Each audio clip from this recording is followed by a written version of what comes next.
बिस्मिल्लाहिर्रहमानिर्रहीम। Welcome to MK Academy।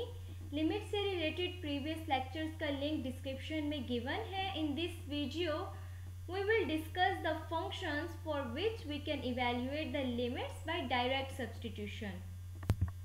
Direct substitution property ये कहती है कि if f is a polynomial और अ रैशनल फंक्शन, पॉलिनोमियल और रैशनल फंक्शन को भी हम प्रीवियस लेक्चर्स में देख चुके हैं, इनका लिंक भी डिस्क्रिप्शन में गिवन है। Okay, you can see them from there. If f is a polynomial और a rational function and a is in the domain of f, then limit of f of x as x approaches to a is equal to f of a। यानी कि अगर function हमारा polynomial हो और rational function हो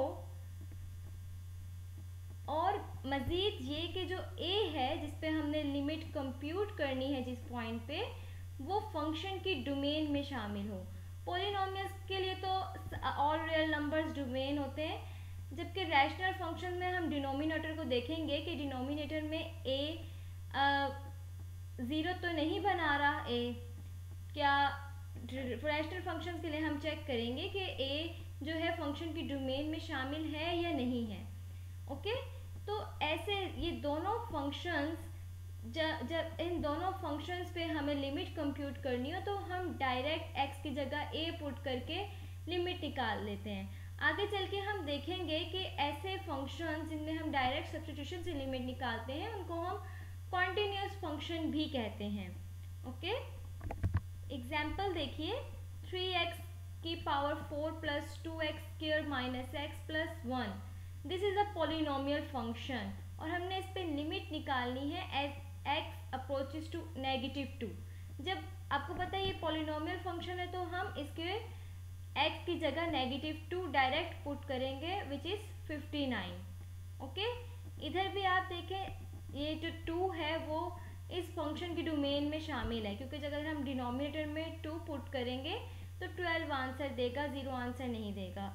तो denominator में जब 0 आंसर नहीं दे रहा तो इसका मतलब 2 जो है वो इस फंक्शन की डोमेन में शामिल है। तो हम इधर डायरेक्ट 2 की वैल्यू 2 पुट करेंगे x की जगह और हमें आंसर में 9/12 मिलेगा which is equal to 3/4। This is also equal to f of 2, यानी कि इस फंक्शन की वैल्यू एट 2 पे सेम है जो इस फंक्शन की लिमिट 2 पे है।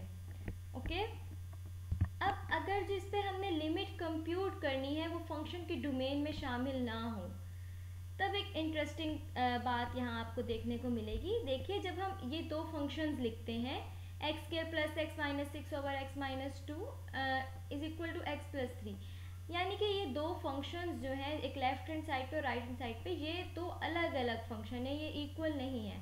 अगर हम इस तरह से कहेंगे ये इनकरेक्ट बात है। किस तरह हम ये कह रहे हैं, x square plus x minus 6 को जब फैक्टराइज करेंगे हम तो हमें एक्स प्लस 3 और एक्स माइनस 2 मिलेगा। एक्स माइनस टू से कैंसिल और एक्स प्लस 3 हमारे पास बचेगा जब हम इसको सिंप्लीफाई करेंगे। तो हम इस तरह से नहीं कह सकते कि ये दोनों फंक्शन सेम है, बट अगर हम इन दोनों पे लिमिट लें एट पॉइंट 2 तो इनकी लिमिट सेम आएगी। Okay, this is very interesting और इससे चीज़ें आसान हो जाएंगी। अभी आप देखें एग्जाम्पल्स के थ्रू। देखिए, हमने फाइंड करना है limit of F square minus 1 over x minus 1। अब आपको पता है कि 1 जो है इस फंक्शन की डोमेन में शामिल नहीं है, यानी कि हम इसको डायरेक्ट सब्स्टिट्यूट नहीं कर सकते। तो चलिए आइए इसको सिंप्लीफाई करते हैं। जब एक्स स्क्वायर माइनस 1 को हम फैक्टराइज करेंगे तो a का स्क्वायर माइनस b का square, you know a plus B A minus B, तो ये फार्मूला हमने यहाँ लगाया। नीचे डिनोमिनेटर में x माइनस 1 से कैंसिल हो जाएगा, हमें x प्लस 1 मिलेगा। एंड यू नो कि जब हमने पीछे देखा था कि जब हम इसको सिंप्लीफाई करेंगे तो लिमिट्स बराबर आएंगी। अब x प्लस 1 एक पॉलिनोमियल है तो हम इसमें डायरेक्ट सब्स्टिट्यूट करके इसकी लिमिट निकाल सकते हैं। 1 प्लस 1 इज इक्वल टू 2, तो 2 is the limit of this function.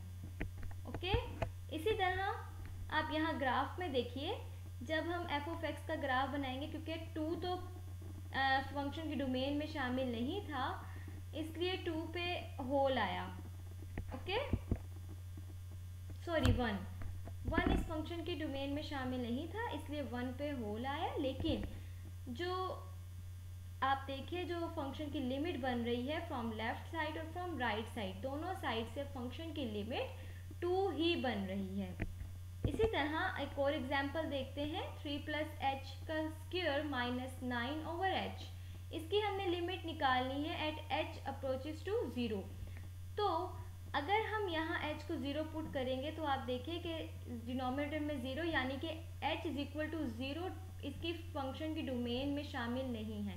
अब इसको हम सिंप्लीफाई करते हैं, a प्लस बी का स्क्वायर यानी कि a का स्क्वायर प्लस b का स्क्वायर प्लस 2ab, ये फार्मूला हमने लगाया और हमने इसको 9 से कैंसिल हो गया और यहाँ पे हमें 6h plus H square over h मिला, यानी कि h अगर कॉमन ले लें हम 6 plus H, this is again a polynomial, इसमें हम डायरेक्ट सब्सटीट्यूट करेंगे h इज इक्वल टू 0, तो आप देखिए हमारे पास 6 आंसर रह जाएगा। तो इस फंक्शन की जो लिमिट हमें मिली at h is equal to 0 वो हमें क्या मिली 6। एक और एग्जाम्पल देखते हैं, इसमें सिंप्लीफाई का तरीका डिफरेंट है इसलिए मैंने इस एग्जाम्पल को इंक्लूड किया है। देखिए जब हम इस फंक्शन की लिमिट निकालेंगे t अप्रोचेस टू 0 पे, तो डिनोमिनेटर में t आ रहा है तो इसका मतलब डिनोमिनेटर में 0 आ जाएगा अगर हम डायरेक्ट सब्स्टिट्यूट करेंगे। तो डायरेक्ट सब्स्टिट्यूट नहीं कर सकते, 0 इस फंक्शन की डोमेन में शामिल नहीं है। अब हम क्या करेंगे, इस फंक्शन को सिंप्लीफाई करेंगे। सिंप्लीफाई कैसे कर सकते हैं हम इस फंक्शन को रैशनलाइज करते हैं, यानी कि न्यूमरेटर में जो वैल्यू आ रही है a, समझ लें इस टी स्क्वायर प्लस 9 के स्क्वायर रूट को हम a कह देते हैं, a minus B, a plus B, और a प्लस बी से हम मल्टीप्लाई करेंगे और डिवाइड भी करेंगे। यहाँ a minus B a plus B का फॉर्मूला बन रहा है विच इज़ a का स्क्वायर माइनस b का स्क्वायर। जब हम इसका स्क्वायर लेंगे तो स्क्वायर रूट कैंसिल एंड 3 का स्क्वायर 9। इसी तरह ये, अब देखिए नेगेटिव 9 पॉजिटिव 9 से कैंसिल हो जाएगा और अब हम जब इसमें 0 वैल्यू पुट करेंगे तो हमारे पास 1 ओवर 3 प्लस 3 यानी कि 1 ओवर 6 आंसर मिलेगा हमें, ओके। तो एक और एग्जांपल देखते हैं, this is absolute value of x function. जब हम इसमें लिमिट x अप्रोचेस टू 0 लगाते हैं तो आपको पता है कि x absolute value of x is equal to x when x is greater than or equal to 0 and negative x when x is less than 0। तो जब हम इसके दो पार्ट्स कर लेते हैं, जब हम ग्रेटर देन x यानी कि पॉजिटिव नंबर्स की बात करते हैं तो हम कहते हैं कि लिमिट जो है वो x है, मतलब हम इसके एब्सोल्यूट वैल्यू ऑफ x को x लेते हैं और जब हम इसमें लिमिट अप्लाई करेंगे तो 0 बन जाएगी। इसी तरह जब हम नेगेटिव साइड से 0 को अप्रोच करेंगे तो नेगेटिव नंबर्स आएंगे तो हम एब्सोल्यूट वैल्यू ऑफ x को नेगेटिव x के तौर पे लिखेंगे। और इसी तरह जब हम नेगेटिव साइड से x अप्लाई करेंगे तो जब हम x यहाँ 0 अप्लाई करेंगे तो 0।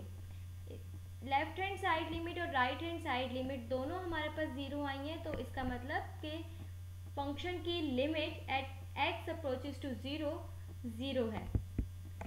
बट अगर हम इस फंक्शन को देखें absolute value of x divided by x as x approaches to 0, तो आप यहाँ देखिए जब हम पॉजिटिव वैल्यू कंसीडर करेंगे यहाँ x ओवर x से कैंसिल हो जाएगा और 1 मिलेगा। तो जब हम कांस्टेंट पे लिमिट अप्लाई करेंगे, यहाँ x नहीं है, हम लिमिट अप्लाई नहीं कर सकते, 1 ही आंसर आएगा। और इसी तरह जब हम यहाँ नेगेटिव वैल्यूज़ को कंसीडर करेंगे, लेफ्ट हैंड साइड लिमिट लेंगे, तो यहाँ जो एब्सोल्यूट वैल्यू ऑफ x है उसको डेफिनेशन के अकॉर्डिंग नेगेटिव x लिखेंगे डिवाइडेड बाय x, तो ये हमें नेगेटिव 1 मिलेगा। जब हम इस पर लिमिट अप्लाई करेंगे तो नेगेटिव 1 आएगा हमारे पास। तो इसका मतलब लेफ्ट हैंड साइड लिमिट और right hand side limit equal नहीं है, तो हम कहेंगे कि limit of absolute value of x divided by x as x approaches to 0 does not exist. Graph के थ्रू भी आप देखिए जब हम इस फंक्शन का ग्राफ बनाते हैं तो पॉजिटिव वैल्यूज़ के लिए हमें 1 आंसर मिल रहा है, जबकि नेगेटिव वैल्यूज़ के लिए -1 आंसर मिल रहा है। और ज़ीरो पे कोई वैल्यू नहीं देती, ज़ीरो इसकी डोमेन में शामिल नहीं है।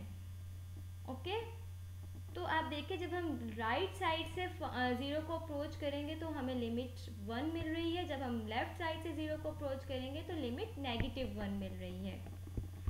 Okay, I think this is very easy concept. If you have any query, you can ask in the comment section below.